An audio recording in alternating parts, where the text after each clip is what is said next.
Oke, jadi alat dan bahan yang dibutuhkan dalam video ini adalah alat tulis, buku, dan alam sekitar.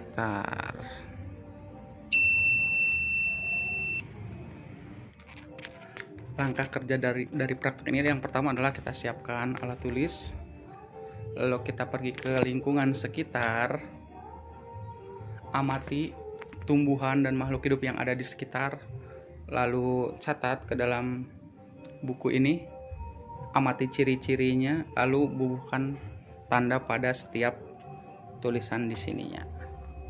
Jadi oke, langsung saja, let's go.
Jadi yang pertama di sini ada pohon kucai, guys.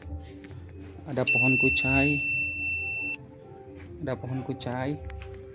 Kemudian di sini ada pohon serikaya dan ini sedang berbuah. Ada buahnya juga. Kemudian di sini ada pohon jambu. Ada pohon jambu di sini. Gak kalah jauh dari situ di belakangnya ada pohon pisang. Di sini ada pohon pisang 3 buah. Dan terakhir di sini ada pohon cabai yang sudah berbuah juga ya. Ada buahnya di sini, pohon cabai.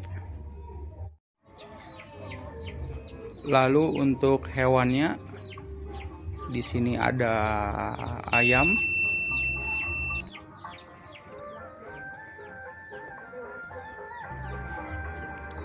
Terus di sini ada cicak.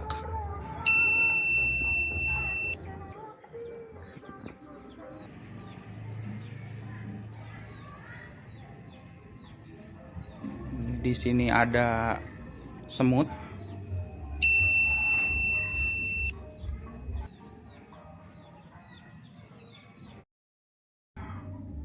Terus di sini juga ada sapi. Dan di sini juga ada kambing. Setelah melakukan pengamatan, buatlah tabel seperti ini.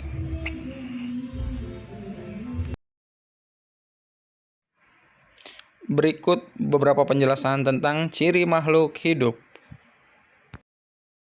Jadi, bergerak pada tumbuhan dan hewan adalah kemampuan merespon rangsangan dengan melakukan perubahan posisi atau anggota tubuh pada hewan. Ini disebut gerak karena melibatkan otot rangka untuk berpindah tempat. Pada tumbuhan, ini disebut gerak pasif karena terjadi tanpa perpindahan tempat, melainkan akibat pertumbuhan atau perubahan tekanan. Contoh yang bisa bergerak pada video yaitu semua hewan, dan di tumbuhan terdapat pada putri malu.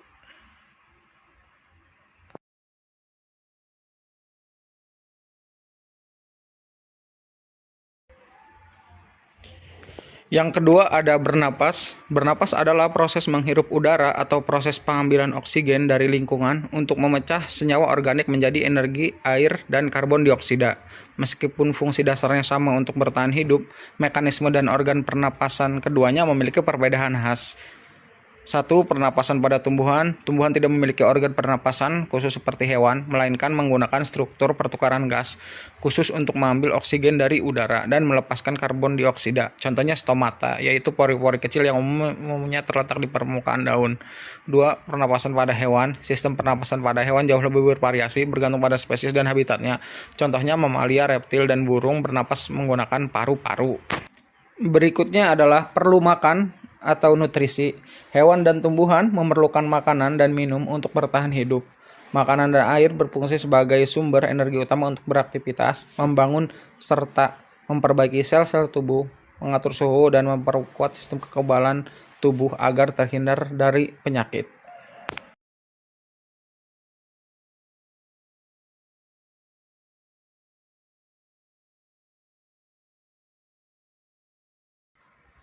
Kemudian ada tumbuh. Jadi tumbuh pada hewan dan tumbuhan itu adalah proses bertambahnya ukuran, tinggi, dan berat atau volume tubuh yang dapat diukur dan tidak bisa kembali ke bentuk semula, irreversible. Contohnya, anak kambing tumbuh menjadi kambing dewasa.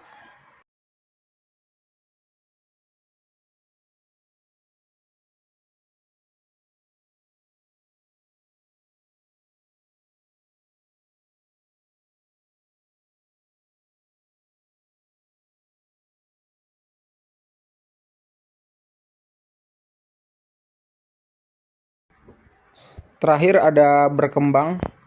Berkembang pada hewan dan tumbuhan adalah proses perubahan bentuk dan fungsi tubuh menuju kedewasaan sehingga mampu berkembang dengan baik, berkembang biak dengan baik.